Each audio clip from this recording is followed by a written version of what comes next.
So அடுத்தது நம்ம பார்க்கக்கூடியது வரைபட பென்சில்கள். இந்த வரைபட பென்சில்கள் அப்படிங்கிறது வந்து நம்ம வரையும் போது என்னென்ன மாதிரியான பென்சில்ஸ் வந்து யூஸ் பண்ணமோ அதை தான் இந்த இதில் வந்து நம்ம பார்க்க போகிறோம். ஸோ இதில் வந்து பார்த்திங்கன்னா நார்மலாக நம்ம படிக்கக்கூடியது எல்லாமே வந்து ஹெச்பி பென்சில். ஸோ நார்மலாக நம்ம படிக்கக்கூடியது ஹெச்பி பென்சில் அப்படின்னு சொல்லுவோம்.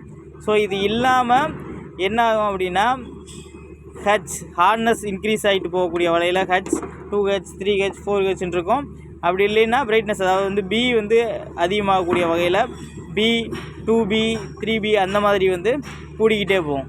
புரியுதுங்களா? ஸோ சென்ட்ரு அதாவது நம்ம அமிலம் காரத்தெல்லாம் படிக்கும்போது 7ங்கிறது வந்து நடுநிலை, 7 விட்டு குறைஞ்ச அமிலம், 7 விட்டு அதிகமாச்சுன்னா காரம் அப்படின்னு படிச்சிருப்போம்ல. அதே மாதிரி இங்கே ஹெச்பி அப்படிங்கிறத நீங்கள் வச்சுக்கிட்டிங்கன்னா இதிலேருந்து இந்த பக்கம் எல்லாமே ஹெச்ன்னு போகும், இந்த பக்கம் எல்லாமே பின்னு போகும். ஸோ இது வந்து ஹெச் 2H 3Hன்னு போகும், இங்கே B 2B 3Bன்னு போகும்.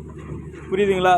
இது வந்து என்னென்னா அது என்ன மாதிரியான அந்த பென்சிலினுடைய தன்மை என்ன அப்படிங்கிறது இங்கே இருக்கக்கூடிய இந்த கிரேடை பொறுத்து மாறிக்கிட்டே இருக்கும். ஹெச்பி பென்சில் அப்படிங்கிறது வந்து பார்த்திங்கன்னா நம்ம நார்மலாக பயன்படுத்தக்கூடிய மிருதுவான தன்மை இருக்கக்கூடிய ஒரு பென்சில். ஹெச் கிரேட் அப்படிங்கும்போது அந்த கச்சு அப்படிங்கிறது வந்து கூடிக்கிட்டே ஹார்ட்னஸ், கச்சுனா ஹார்ட்னஸ் அப்படின்னு சொல்லுவாங்க. ஸோ அதனுடைய கடினத்தன்மை இது வந்து கூடிக்கிட்டே போகும்போது என்ன ஆகுனா பென்சிலினுடைய மிருதுத்தன்மை குறைஞ்சு அது வந்து ரொம்ப மெல்லிய கூடாக தெரியும். அதனுடைய கோடு வந்து ரொம்ப மெல்லிய கூடாக தெரியும்.